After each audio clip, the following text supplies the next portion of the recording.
Rest in power, George Foreman. Let's chat for a few minutes. Push the weight and now flex. Alive is more than the six. Fit the runner, boy, you nigga, no question. You will run a motherfucker high stepping. Hey, you never had a big enough weapon. Motherfucker never learned your lesson. I'm an 88 pack nigga, boo. I'm an 88 pack nigga, boo. I mean, day walker, drink blood, fangs out, full moon, motherfucker change like a hoe, nigga. I'm just a nigga from the hood trying to stack a little cheddar for the money.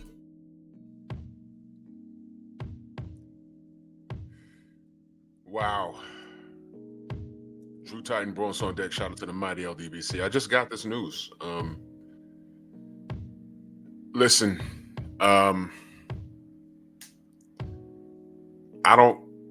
this is gonna come from the heart, man. This is one of those situations where you really don't realize how important someone is in the sport of boxing until they're actually gone. And this is one of those things where we actually I ain't gonna say took him for granted, because I always respected George Foreman at all. I always respected him at all times. I always respected him. I always respected George Foreman. Of course, when he started making a name for himself, it was years before I was born. I wasn't born until 1975, but I came up in the sport. You know, my uncles, my dad watched George Foreman, and they gave me a history on who he was. He was pushed off as one of the foes of Ali, and Ali in the community was a hero, and all of his rivals, a lot of the rivals were the enemy. And George Foreman had a unique story about him. You know, you may have seen countless movies. You can't do an Ali movie without talking about George Foreman. You know, that big fight he had in Africa. What people don't realize is, well, I mean, we know now, but where George felt that was pretty much it for him mentally, he resurrected himself spiritually. He found comfort in religion. He made peace with who he is as a man. He found the Lord, and the Lord gave him strength. He turned his whole life around, and he went back to boxing after, I believe it was a 10-year hiatus. Got back into the ring, man. He was overweight. He was bald, you know, and people thought it was a joke. And then you found out real soon. And I really think there's a saying, the last thing to go on a fighter is his punching power. And you found out real soon when he started hitting these guys. It's like, wait a minute, this ain't so funny.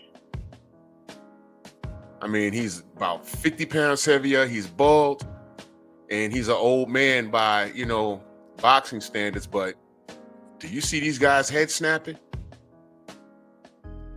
It's not so funny anymore. And the second coming of his career, he made a lot of noise. He made a lot of noise. For those of you that don't know, for those of you that are, you know, not as educated, you know, I'm talking to the kids that are new to the sport, that want to learn about the sport. Some of the cats that are my age, you know, his breakout fight, I believe, was in 72 or 73 against Joe Frazier. And I believe he was the underdog. And he went in there and he mopped the floor with Joe Frazier. And years later, he told the story. He said, man, look, man, I know I was staring at Joe and trying to intimidate him, but I was scared to death. He said, if you point the camera pointing at my knees, you saw my knees was clacking back and forth.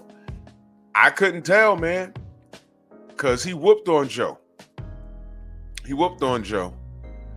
And after that, you know, I think he had a fight after that. And then he fought Ken Norton. Now, Ken Norton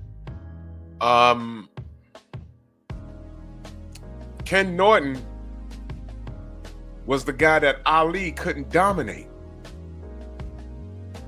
I mean, there was nothing Muhammad Ali could do with Ken Norton. And George went in there and mopped the floor with him. And shout out to Ken Norton, but he mopped the floor with him.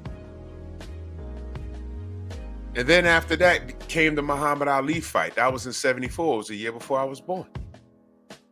Right? And we all know what happened there. Ali was considered old by boxing standards, and George Foreman at that point was the quote-unquote, I mean, we saw a movie called Rocky IV, and that character played by Dolph Lundgren called Ivan Drago. I mean, he was labeled back then that type of puncher. And Ali, they said this is the death sentence. He's not only going to lose this fight, but Ali, he ain't going to make it. And Ali, pulled out that rope-a-dope. You know what I mean? So he loses to Ali. After that, I believe the Joe Frazier rematch, he fought Ron Lyle after that. And that was the infamous, what they call the elevator match. The elevator match. Boom, boom, boom, down goes George. Boom, boom, boom, down goes Lyle. Then George, then Lyle. And listen, that wasn't a boxing match. That was a fight. And George, and I want to point something out. George got dropped like twice, 3 times. Go watch it. It's on YouTube. Put in Ron Lyle versus George Foreman. That wasn't even a boxing match, ladies and gentlemen. That was a fight. And Ron Lyle was a big, tough guy. I think he was out of prison. He was like, I don't care about no George Foreman. I'm going to fight this guy. He went out there and he fought George. And he had George. And George got dropped. And then he got up and then dropped Ron. And then he got up and then dropped George. That was a fight. That was all heart. And Lyle ran out of gas. And George beat him. I think that was in 76. And then he fought Joe Frazier again. Out here, I believe it was in Nassau Coliseum, and he knocked him out again. He had some fights after that, and he ran into a gentleman named Jimmy Young, and he fought him in Puerto Rico. My dad would laugh, and he says, "Yeah, the Puerto Rican brothers around the way, they used to be like, yeah, Jimmy Jung, he fight Jimmy Jung," and Jimmy Young outboxed George, and the reason why I think George got dropped somewhere in the fight, like late in the fight. But that was the fight where he said, he was fatigued. He was back in the locker room and he had a conversation with the Lord and he really thought he was going to die. Just research it. He tells a story. And that was in 77. And he left the sport for about a decade, came back in 1987. And I was like, oh, okay, George is back. Some house fights or whatever. But then he started knocking these guys' heads off. He started racking up those wins. And then he gets in the ring with Dwight Muhammad Karwi. And that was a rough one. But he won that.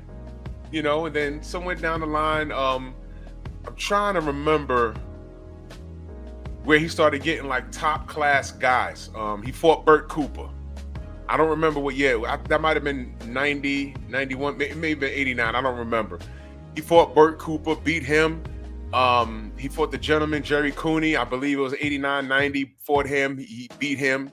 I think that was in Atlantic City. A friend of mine knew someone that went out there to watch. I think that was in Atlantic City. Right? And he just started working up the ranks, and then he eventually gets a Vander Holyfield fight. He lost that fight, but it was after that fight, people were like, no, he's taking it serious. In fact, I just saw an interview where, I don't know if it was old or not, but Evander said, dude hit him in the face and wobbled him. He said the round ended and he had to gather himself. When he walked back to the corner, sat down, Evander asked his corner, he said, did he knock my teeth out? This is an old man, George Foreman. And he had more than enough power to keep you honest. Well, Evander beat him on the cards, and that was cool. He fought, there was a bunch of fights. I remember the Tommy Morrison fight. I was in high school when that happened. Tommy outboxed him. He was a younger guy. But then something happened. After the Tommy Morrison fight, he faced Michael Moorer. Now, there was some politics in between that. Well, after that. after that. Uh, wow. He fights Michael Moorer. He's an underdog. He's big. He's slow. He gets hit a lot. And if you young kids, if you've never seen that fight, go watch it don't watch no highlights. Watch it from start to finish, because George was getting tagged. All Michael Moorer had to do was keep his distance. And I'll never forget, Teddy Atlas was Michael Moore's trainer, and he kept telling him, don't let this guy hit you. Don't let this guy hit you. If you don't believe me, I know Stormy's going to talk about Big George. Let him tell you the story. I remember Teddy kept telling Michael, don't let this guy hit you. Well, and I don't mean to laugh, but my God, hit him with a 1-2. And when George tells the story, he said, I hit him with a 1-2. Couldn't believe I landed it. Moore was just outboxing him and so far ahead on the cards. You know, he got careless. And he said, okay, he's going to be there for it again. He threw the other 1-2. And when you see the punch that hit Moore, the second 1-2, it didn't even look like much. But you got to understand, George Foreman was that powerful of a puncher. And he absolutely clocked Michael Moorer. And he went down and the camera was up. It's a famous camera shot now. They put the camera over Moore's face and he was glassy. And I'm watching this like, holy crap, he's not going to get up. He ain't going to make it. Champion of the world. Jim Lampley screaming, it happened. I mean, those are things. Those are legendary moments that boxing is made of, man. And I was so happy for him. I was so happy for him. He fought about 4 or 5 more times. Never ran it back with Moorer. There was some, I don't know. I don't know what happened there. He fought a guy named Axel Schultz. I thought Axel won, but they gave it to George. I think he fought Lou Savarese. Shout out to Lou Savarese. He's a friend to the Stronghouse. His last professional fight, I believe, was against Let's Go champ Shannon Briggs. He lost that on the cards and he retired after that. I remember him saying that he was announcing for HBO, and I remember him saying, yeah, I'm gonna make a comeback. And I think his wife was like, bro, this is it. Well, safe to say he never came back, but George, he told the story about how he used to be mean on purpose.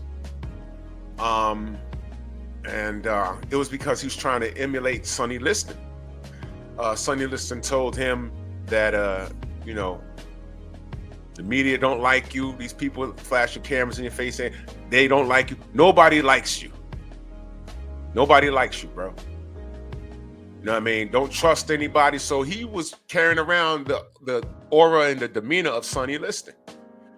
But after the first portion of his career, he got comfortable with himself. He found Christ, like I told you earlier, and he became a better, more friendlier man. And if you watch his life story, you watch the movie, he got back into fighting to cover some bills. And everything worked out. Sometimes in life, we are exactly where we want to be. I know sometimes you may think, man, if I could just turn back the hands of time. And I need you young cats to listen to this, man. If you're young, you're in your 20s, you're in your late teens, take advantage of every opportunity. Get educated about whatever it is and be smart about it. Seek counsel about it. Because, sometimes, when you get a little older, you're like, man, if I can go back 5 years, 10 years, I'll do this different. Can't turn back the hands of time. But you know what? I'm a firm believer that you are where you need to be. You might not understand it. But if you keep working, sometimes things will work itself out and you'll understand that you are where you need to be. Just make the best of what you got in front of you. And that's what George Foreman did, and I will forever respect him. He was always smiling. For example, y'all might not know, but the George Foreman grill wasn't meant for him. That invention wasn't meant for me. I remember all through the late 80s, I think that the early 90s though. Maybe the late 80s, early into 90s, when he was on the infomercials at 1, 2 in the morning out here. The George Foreman grill. Because he was on he was overweight, but he was always on like a weight loss journey. He was grandpa. He was pop. It was a nice little invention, but here's what y'all don't know, and I learned this later. The George Foreman grill, that invention, they wanted to put a name on it. And they didn't go to people who invented the machine. They didn't go to George Foreman first. You'll never guess who they went to first. They went to another star in another form of entertainment by the name of Hulk Hogan. This is what I heard. They went to Hulk Hogan and he said no. Then they went to George. It may have been somebody else in between that or whatever, but they went to George and George said, I'll take it. You just want to put my name on that? You want me to do infomercials? Cool. And at that time, George, it's like George could, he had some fights the second half of his career. He could retire tomorrow. We won't care. I mean, it's not like we expect him to be the heavyweight champion of the world again, although that's exactly what he did. And I know those sales went through the roof when he got that win over Michael Moore. Through the roof. But imagine that grill, it was about to be the Hulk Hogan grill, but he didn't want to put his name on it because there's a lot of business in between that. First of all, Hulk Hogan is not his real name. All right, so there's that. And whoever he was working for at the time, whether it was the WWF or WCW, I'm sure he would have to split revenue and things of that nature. And how you going to be this big rock star in the wrestling ring while selling a grill? So for whatever reason, I don't know, I'm just speculating, but for whatever reason, he told them no. They went to George Foreman. He put his name on it, and those things are still. I've had two. I have one in my kitchen right now. I got one that is the size of an actual grill that you can bring out like on your balcony. It's like a real life size, like a real like charcoal size grill, and his name is on it, and they paid him. So this man had a great second running, man. A great second running. This was a humble brother. This was a down-to-earth brother. I always respect him when he called the John Ruiz Roy Jones Jr. heavyweight match. And the whole night, I remember Lampley and Merchant talking about, it takes one punch. It could take one punch. I know at round one, John Ruiz, and shout out to John Ruiz. He's another friend of the Stronghouse. I know John Ruiz landed a right hand and hit Roy on the side of his neck, and he kind of wobbled him, but he gained his balance back, and then he took over for the rest of the fight. And I remember in round 12, if you can find the fight on YouTube, I want y'all to listen to round 12. Round 12, they start talking about, I guess Roy Jones knew what heavyweight to fight. They started to diminish what he was about to accomplish. John he needed to land something significant to turn the fight around because he was getting smoked the whole fight. And George said, no, don't do that to them. Don't do that to these people. People done paid their money to see this. They were trying to discredit Roy, just like that. They're trying to discredit him. And George stepped in and said, don't do that. Don't cut this man down. Don't cut down the event. The whole night they were talking about how all John needed to do is land one punch. And incidentally, when he stuck up for the entire event, it was deeper than sticking up for Roy Jones. But it was what Lampley was doing was not only cutting down Roy, but discrediting John Ruiz, who, like it or not, was an accomplished heavyweight champion. No, it wasn't Lennox Lewis. Yeah, he did get smoked by David Tua, but he had a belt. There was also something about John Ruiz style that Evander Holyfield couldn't get with. That's just the reality of things.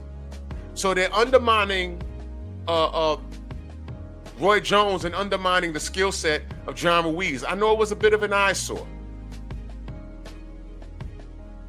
But why are you going to do that after we done paid our money? And George stuck up for both fighters when he did that. It wasn't only he was sticking up for Roy, he was sticking up for John Ruiz. He was sticking up for HBO and sticking up for the event. But from what I heard, they didn't see it that way because that was the last time you heard George Foreman color commentate any boxing on HBO. And if you want to pinpoint the beginning of the end of boxing on that network, you could make the case that it might have been that moment right there.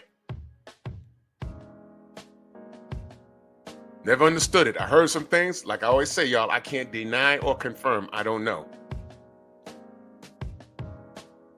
Then he was flirting with another comeback, and his wife was like, no, bro, no, I'm not having it. Man, but